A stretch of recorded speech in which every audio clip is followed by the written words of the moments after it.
This is Including You, the new series from Lead at Any Level. Including You features stories from chief diversity officers and other executives who are creating inclusive cultures in their organizations. Our goal is to show what's working in companies just like yours, to give you the tools you need to keep pushing for progress in your own workplace. We want to create belonging and opportunity for everyone, including you. And now here's your host, Amy C. Waninger.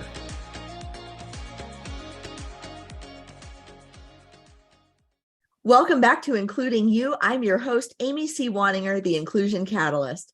My guest today is Malaika Serrano. She's the VP for Diversity, Equity, Inclusion, and Belonging at Guild. Guild is a career mobility organization that enables forward-thinking employers to invest in their employees, unlocking life-changing opportunities for personal and professional growth. Through educational and learning programs, career development, and one-on-one coaching, Guild has about 1,350 employees all across the U.S. Malaika, welcome to the show. Thank you so much, Amy. I'm so excited to be here. I am excited to have you and to unlock all of the greatness that is going on in diversity, equity, inclusion, and belonging at Guild. But let's start at a very high level with why is inclusion so important to your organization? How does it help you fulfill your mission? Absolutely. And thank you for this great question. I love it because what really attracted me to Guild is our ethos. And we provide opportunities for folk who historically may not have had access. And so that resonates very deeply with me, first and foremost, as a DEIB practitioner. And it's so exciting and invigorating to be able to work in a mission-driven organization and doing this work, DEIB, every day. So talk to me a little bit more about the mission and the ethos and what kind of hooked you. Yeah, sure. Absolutely. So again, thinking about some of those like DEIB sort of principles, we look at really changing and enacting change around structures and systems. And what Guild does is it says, we recognize that folks have opportunity, but those opportunities have not been available to everyone in an equal or equitable way. And so what we do is we create those opportunities in those spaces for people to really soar and reach their full potential. And what excites me also as a caregiver, as a mama of two little kids, it not just supports the person who's taking on that opportunity, but it reverberates across their community, their families, et cetera. So it's just an awesome opportunity and a way to scale all that richness and that goodness. When you talk about full potential, people reaching their full potential, it's like you're speaking directly into my soul. Because I think of all the wasted potential that organizations have when their folks aren't engaged, when they're not able to ask questions or take risks or try new things, when they're not able to be seen for all of the amazing things that they are and can do. And so unlocking some of that, not just for the employee, but it sounds like also for the employer to be able to recognize and harness some of that is also an important part of what you do. Is that correct? That is absolutely correct. 100%. Yeah. Yes.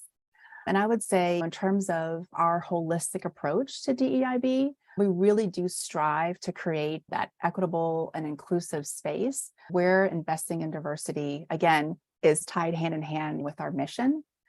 And kind of continuing along with the theme that you were talking about, Amy, in terms of the employer and the employee both benefiting from it, we also believe this should be a priority for every single company. Diversity, equity, inclusion, and belonging, it really is more than just a philosophy at Guild. It's central to who we are, why we exist.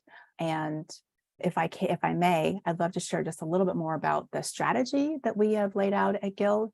So really believe in, if you will, taking care of home first. And so our DEIB strategy is centered around 4 different pillars: the workforce, the workplace, our marketplace, and our community.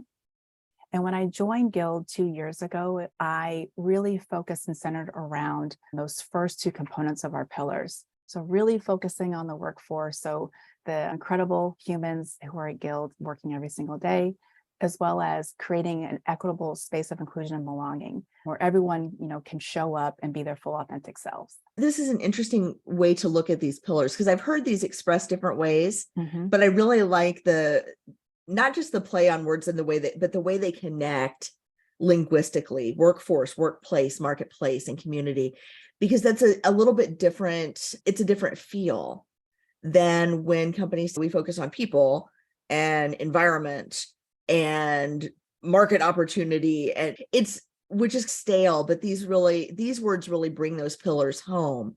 Can you talk about what you're doing within those that you feel like is really moving the needle for Guild? Yep, absolutely. So let's take, for example, our workplace pillar. So one of the things that we're really proud and excited about is that we rolled out compulsory DEIB learning journeys across the company at scale. And so once someone joins Guild, first and foremost, they have an hour-long onboarding with DEIB, with Team DEI. So yes, ma'am, that really sets the tone and the stage for the importance that the company places on DEI. And then afterwards, we have a session for Guilders that covers diversity, equity, inclusion, privilege, allyship, and a lot more. And our DEIB learning journeys have kind of two different components to them. One of those cover the topics that I just mentioned: active allyship, looking at inclusion, as well as unconscious bias. And then we also have another track for managers. So looking at inclusive performance evaluation, inclusive hiring practices, working with colleagues with disabilities, and also, very importantly, a hybrid working environment. So really make sure that everyone has that kind of baseline understanding, because that really does help infuse an inclusive spirit and environment. And then, of course, hiring practices is really important. And we take a lot of intentionality around looking at the workforce. How are we bringing folks equitably and inclusively with an eye to diversity into the organization, into the company? And for example, we do job description bias reviews. And so in the talent acquisition space, we review job descriptions for bias, as well as exclusatory language prior to posting, to really ensure that all possible identities are welcome to apply.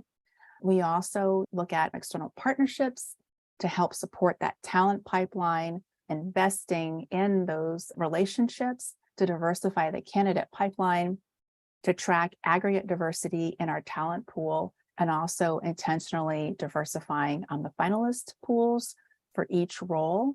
I can tell you personally, I conduct a lot of interviews at Guild, and I am not just saying this because I'm the head of DEI, but because it is true. I'm extremely impressed and absolutely and delighted to work with the talent acquisition team every single day. My colleagues are incredible, and they really do apply an equity lens to their work and their roles. So I want to give them their flowers and their shine.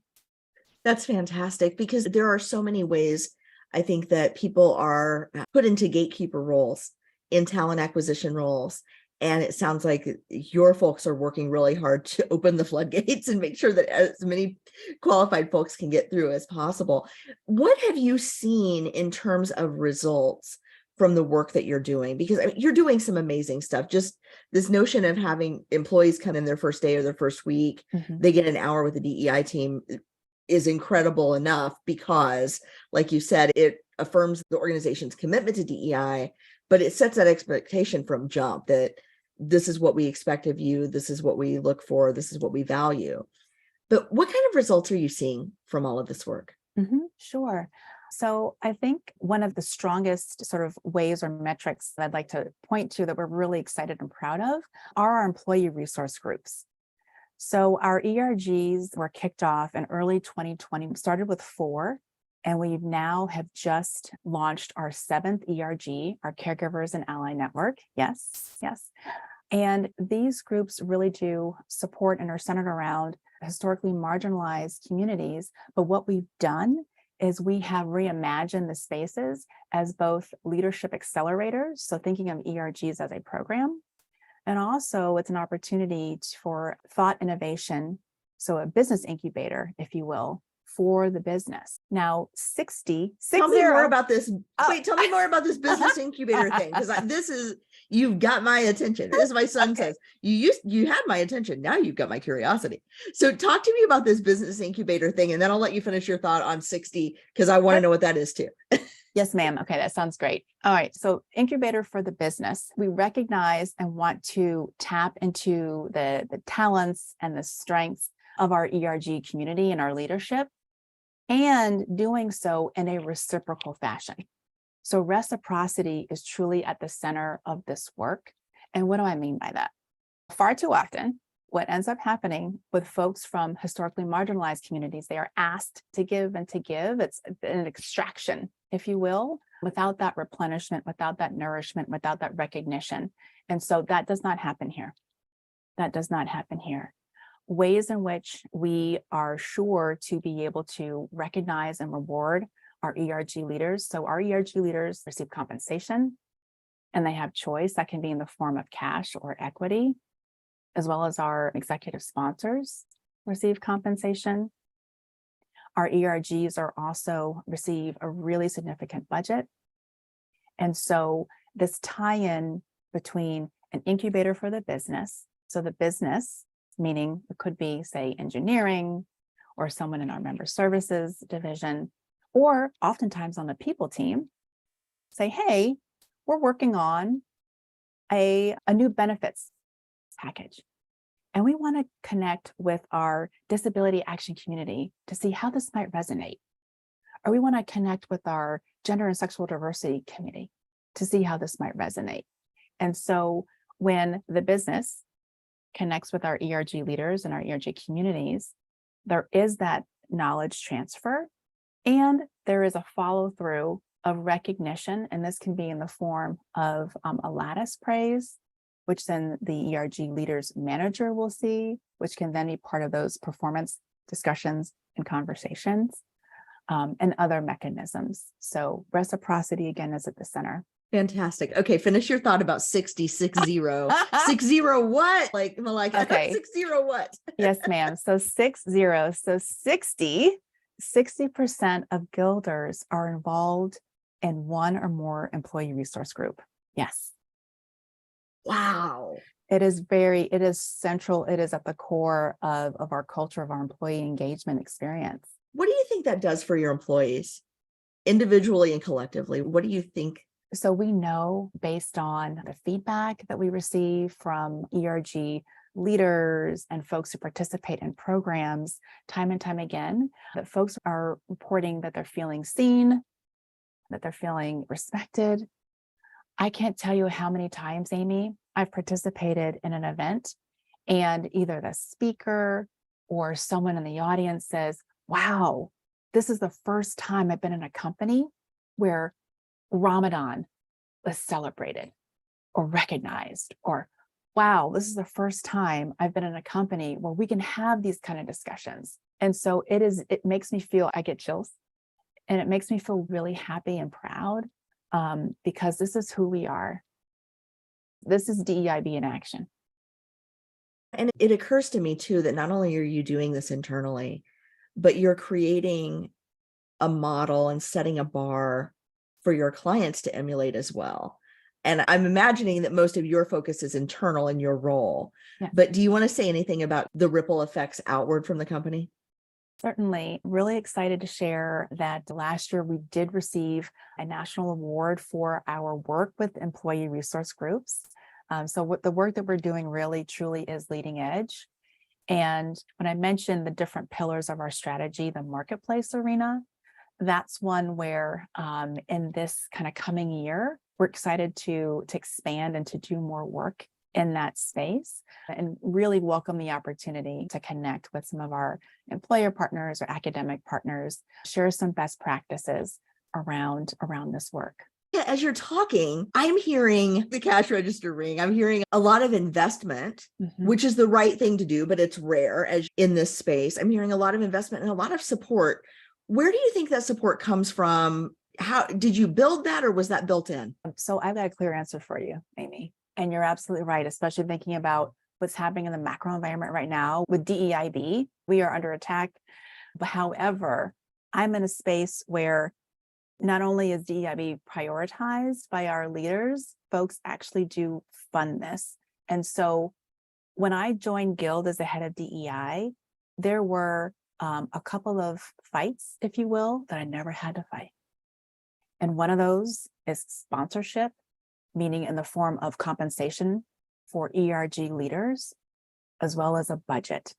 And those are two huge hurdles that so many heads of DEI and DEI managers have to face every single day. But that decision was made by our CEO, by Rachel Romer. And so I will be forever grateful, because when I got here, I already was like, had a huge leg up. And then apart from that, our leaders are really open to iteration. And so there's a lot of support. I report directly to the Chief People Officer, Dean Carter, who's fantastic, and also one of the exec sponsors for our GSD ERG, which is great. And so many of our C-suite or L1 have served as executive sponsors for our employee resource groups. And we actually this year went from about, I'd say 6 or so sponsors to triple the number. So, yes, sister. So we have folks all across the company, directors, VPs, SVPs, who are actively engaged in our ERG communities. And so we have that support, which is phenomenal. So you know what you've just done. No, ma'am. Every diversity and inclusion leader who's listening to this has just gone to the website to see if Guild is hiring, because what you have there is special. It is. I talk to DEI leaders daily, weekly, and the problems that I hear are, I don't know if I really have enough support. I don't know if the executives are really behind this work. They say they support me, but they won't give me a team. They say they support me, but they won't give me a budget. They say they support me, and you're just saying, no, they support me. They do. They do support me. And speaking of team, we have a really strong DEIB team. And because we have that team and we are resourced and our ERG leaders receive compensation and recognition, we have been able to soar and scale at an incredible rate. And it would not have been possible without that support from the very top. That's mission critical. Absolutely. So with all of that, what is it that you'd like to accomplish in the next year?